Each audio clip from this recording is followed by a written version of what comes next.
今日同阿黃工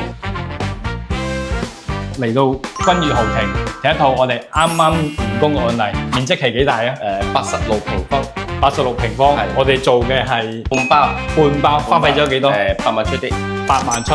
係嗱，我哋一齊睇下有幾把嘥。咁呢一套咧，亦都係阿黎公挑戰2026年拍套案例嘅第36套。事不宜遲，我哋馬上入嚟睇一睇。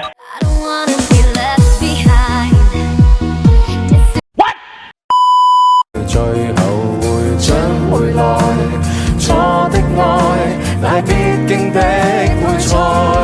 突見旁人談情何引誘，不到可是葡萄先熟透。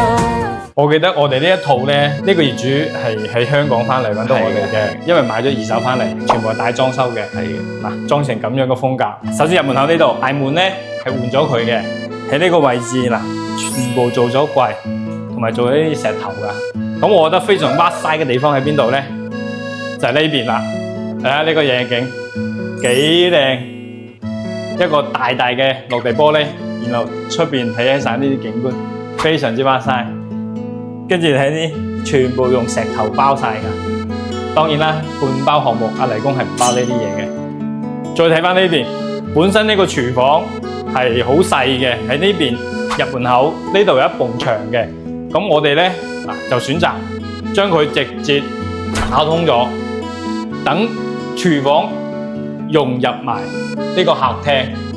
嗱，呢邊冰箱，跟住炒、洗、切，你諗諗喺呢度又係當係一個吧台喎。平時可以坐喺度睇翻嗰邊，嗰邊咧唔做複雜嘅背景牆啦，做一個落地電視櫃，然後做一個投影儀嗱，直接放喺度，又慳空間之餘咧又好睇。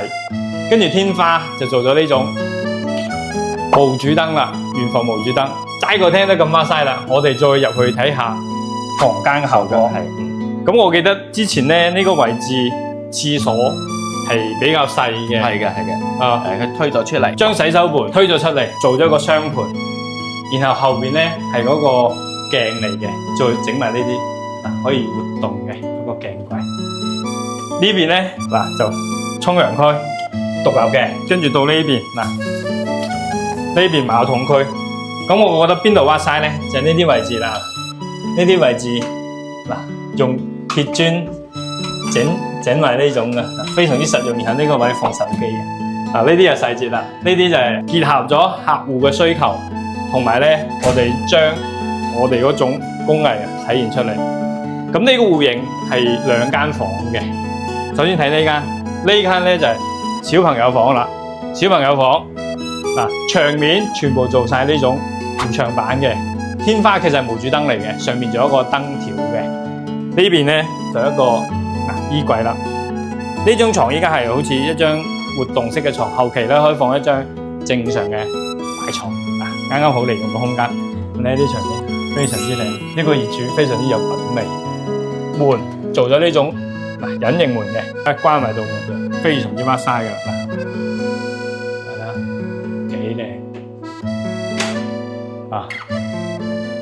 又再睇主人房，主人房阿黎公覺得真係睇下點解全部做咗呢啲裝飾咧？因為後期我哋可以放啲包包或者手辦一入到嚟就好似有個裝飾櫃，就係一個景咁樣。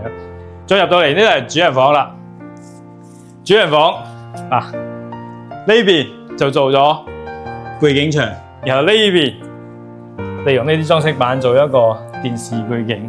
咁呢啲位咧其實可以儲物噶，全部可以儲物噶，又可以整成一個背景牆咁樣。我入到嚟，我感覺係非常之舒服，同埋會有嗰種科技感啊！因為好多呢啲燈帶、線條門牆櫃一體，好似呢個戶型。